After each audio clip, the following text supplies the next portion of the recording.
पिछले कुछ टाइम से ये बात की जा रही थी कि बाबर आजम को क्रिकेट से रेस्ट दे देना चाहिए और स्पेशली टेस्ट क्रिकेट से बाबर आजम को रेस्ट दे देना चाहिए या उन्हें रेस्ट दे देना चाहिए। तो फाइनली अब इस बात का फैसला कर लिया गया है और बहुत चांसेस हैं कि Babar Azam second test match के अंदर अगेंस्ट इंग्लैंड हमें बेंच के ऊपर नजर आएंगे और बाबर आजम को रेस्ट दिया जाएगा। और बाबर आजम को रेस्ट इस वजह से भी जरूरी है क्योंकि पिछली 18 इनिंग्स हो चुकी हैं और बाबर आजम के बल्ले से कोई भी बड़ा रन नहीं आया। यानी वो बाबर आजम जिनके बारे में कहा जाता था कि ज्यादा देर तक आउट ऑफ फॉर्म रह नहीं सकते क्योंकि हर 10 में से 8 मैचेस के अंदर बाबर आजम रन कर लेते हैं। और पिछले इतने टाइम से बाबर आजम इतनी कंसिस्टेंसी के साथ रन करते हुए आ रहे थे कि अब जब बाबर के बल्ले से रन नहीं आ रहे तो ऐसा फील हो रहा था कि बाबर आजम जैसे कितने टाइम से आउट ऑफ फॉर्म है। अगर बाबर के बल्ले से रन्स नहीं आ रहे हैं तो ये चीज बाबर के लिए तो बुरी थी, लेकिन ये चीज पाकिस्तानी क्रिकेट टीम के लिए भी बुरी थी क्योंकि पाकिस्तान टेस्ट क्रिकेट के अंदर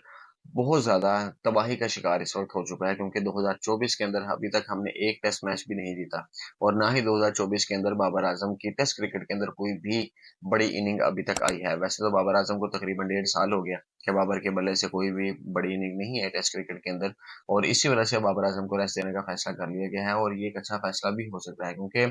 बाबर आजम का कंपैरिजन किया जाता है विराट कोहली के साथ जो कि एक गलत चीज है। विराट कोहली और बाबर आजम का कंपैरिजन किसी सूरत नहीं बनता, लेकिन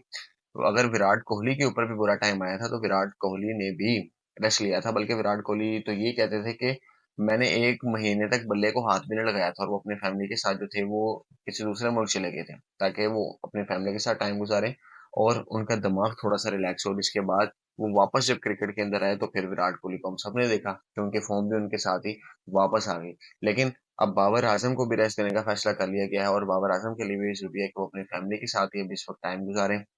कुछ अर्सा टेस्ट क्रिकेट से दूर रहे क्योंकि टेस्ट क्रिकेट के अंदर ही बाबर के काफी ज्यादा बुरे हालात चल रहे हैं। बस T20 और ओडीआई के अंदर तो फिर भी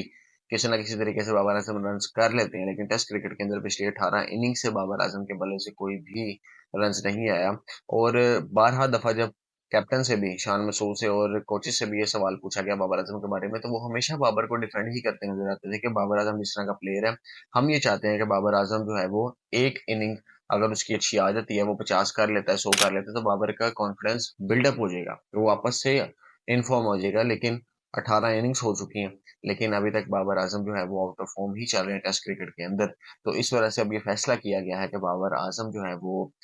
कुछ अर्सा टेस्ट क्रिकेट से बाहर रहेंगे। मे बी जो वर्ल्ड टेस्ट चैंपियनशिप से तो हम बाहर हो चुके हैं तो इस वजह से जितनी आगे टेस्ट सीरीज आनी है उसमें मे बी बाबर आजम को बाहर ही रखा जाए और बाबर आजम को रेस्ट देनी चाहिए कुछ अच्छा क्रिकेट से और उनकी जगह के ऊपर किसी यंगस्टर को किसी दूसरे प्लेयर को चांस देना चाहिए जिनके अंदर अब